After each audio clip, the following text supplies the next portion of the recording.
Mr. Speaker, time is running out on climate change. That's what the Environment Secretary said yesterday. So why did the All-Party Environmental Committee accuse the government of coasting on climate change? The government has a fine record on climate change, including our recent legislation on net zero emissions. But there is an issue, Mr. Speaker, that needs to be addressed in this House. And before the right honourable gentleman stands up and parades himself as the champion of climate change or the champion of the people or the defender of equality and fairness, he needs to apologise for his failure to deal with racism in the Labour Party. Just today,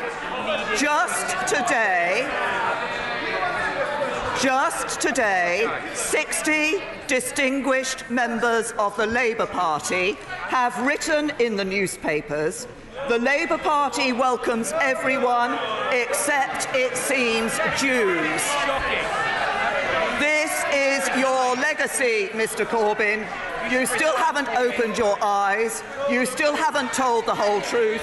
You still haven't accepted your responsibility. You have failed the test of leadership. Apologise now. Jeremy Corbyn. Mr. Speaker, this party was the first to introduce anti-racist legislation into law in Britain.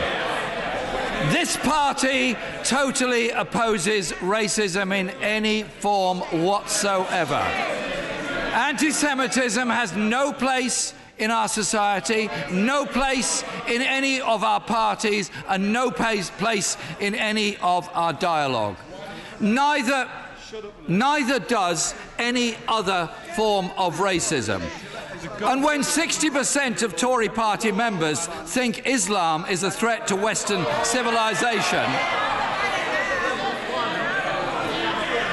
and the Prime Minister has said she will act on Islamophobia within her own party, I hope she does. I look forward to seeing that being dealt with, as we will deal with any racism that occurs within our own party as well.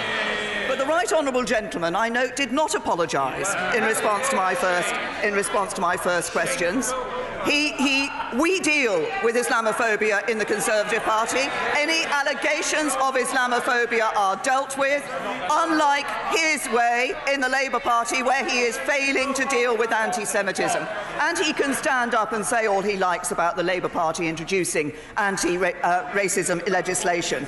Just last week, Trevor Phillips, the former chairman of the Equality and Human Rights Commission, said the following: "Labour today presents like a textbook case of institutional racism."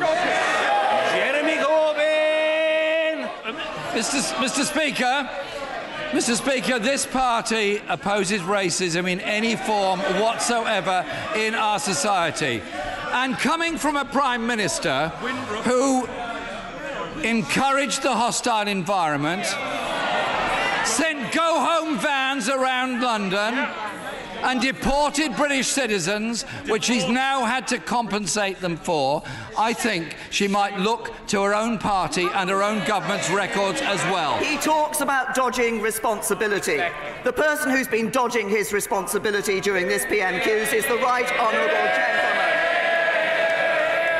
The real disgrace is his handling of racism in the Labour Party. Activists protesting, MPs leaving, staff resigning. What would his great heroes of Attlee, Bevan and Ben think? Look what he has done to their party. We will never let him do it to our country.